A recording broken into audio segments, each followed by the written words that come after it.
आप लोगों ने अकाउंट्स के सब्जेक्ट में एक टर्म कई बार सुना होगा, डेफर्ड रेवेन्यू एक्सपेंडिचर। अक्सर स्टूडेंट्स मुझसे पूछते हैं कि सर इसका मतलब क्या होता है, ये मुझे समझ नहीं आ रहा है कि ये कैपिटल एक्सपेंडिचर है या फिर ये रेवेन्यू एक्सपेंडिचर है। और अगर आप भी कॉमर्स के स्टूडेंट हैं और आपने भी डेफर्ड रेवेन्यू एक्सपेंडिचर कई बार सुना है पर आपको इसकी मीनिंग एग्जैक्टली पता नहीं है, तो हमारे साथ बने रहिए इस वीडियो के एंड तक।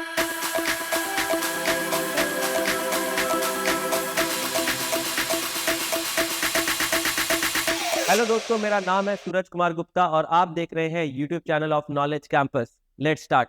डेफर्ड रेवेन्यू एक्सपेंडिचर बिजनेस की वो एक्सपेंडिचर्स होती है जिनका नेचर तो होता है रेवेन्यू का, लेकिन ये बेनिफिट हमें कभी कभी दे देती है कैपिटल एक्सपेंडिचर वाली। यानी कि एक तरीके से अगर हम लोग समझे तो डेफर्ड रेवेन्यू एक्सपेंडिचर जो है ये रेवेन्यू एक्सपेंडिचर और कैपिटल एक्सपेंडिचर दोनों का ये मिक्सचर है। मैंने अपने प्रीवियस वीडियो में रेवेन्यू एक्सपेंडिचर और कैपिटल एक्सपेंडिचर को एक्सप्लेन किया है। अगर आपने वो वीडियो नहीं देखा है तो मैं उसका लिंक डिस्क्रिप्शन में और आई बटन पे दे दूंगा, आप जरूर से वो भी देख लें। डेफर्ड रेवेन्यू एक्सपेंडिचर और कैपिटल एक्सपेंडिचर की मिक्सचर होती है।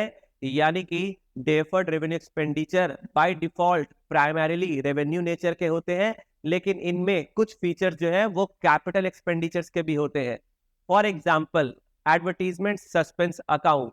जैसे कि हमने एडवर्टीजमेंट के लिए जो एक्सपेंडिचर किया, अगर हमने काफी ह्यूज अमाउंट में एक्सपेंडिचर कर दिया है एडवर्टीजमेंट का और इसकी बेनिफिट हमें आने वाले कई सालों तक मिलेगी, तो इसका नेचर हो जाएगा डेफर्ड रेवेन्यू एक्सपेंडिचर। और इसके पीछे रीजन क्या है? देखिए, एडवर्टीजमेंट के लिए हम लोग अपने बिजनेस में जो भी एक्सपेंस करते हैं ये प्राइमरीली रेवेन्यू नेचर की होती है, क्योंकि एडवर्टीजमेंट किया जाता है हमारे बिजनेस में रेवेन्यू जनरेट करने के लिए, बिजनेस में इनकम अर्न करने के लिए।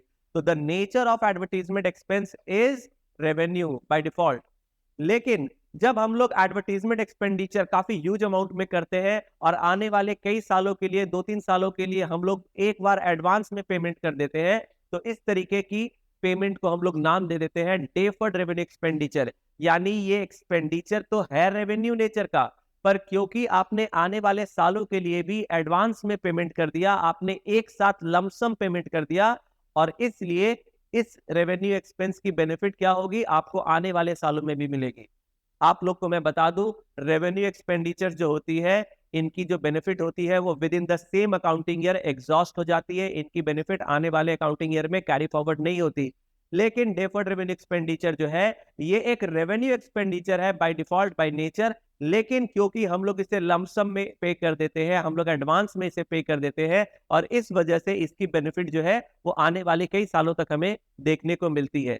तो चलिए अपने इस वीडियो को हम लोग फटाफट से समराइज करते हैं। डेफर्ड रेवेन्यू एक्सपेंडिचर का मतलब होता है बिजनेस के वो एक्सपेंडिचर्स जिनका प्राइमरीली नेचर जो है वो रेवेन्यू एक्सपेंस का होता है बाय डिफॉल्ट, लेकिन इसकी बेनिफिट जो है वो आने वाले कई सालों में भी हमें मिलती है, और इसलिए डेफर्ड रेवेन्यू एक्सपेंडिचर को हम लोग बोलते हैं it's a mixture of revenue expense and capital expenditure. इसकी एग्जांपल हो सकती है, अगर आपने आने वाले सालों के लिए एडवांस में लीज रेंट पे कर दिया कई सालों का, या फिर एडवर्टीजमेंट सस्पेंस अकाउंट, ये बहुत ही कॉमन एग्जांपल है डेफर्ड रेवेन्यू एक्सपेंडिचर का। अगर आपको ये कॉन्सेप्ट अच्छा लगा, पसंद आया, तो हमारे वीडियो को लाइक कीजिए और अपने दोस्तों के साथ भी इसे जरूर शेयर कीजिए। इसी तरीके के रेगुलर इंफॉर्मेटिव वीडियोस के अपडेट के लिए हमारे चैनल को सब्सक्राइब कीजिए और बेल आइकन को भी प्रेस कीजिए। Thank you so much, bye bye, take care.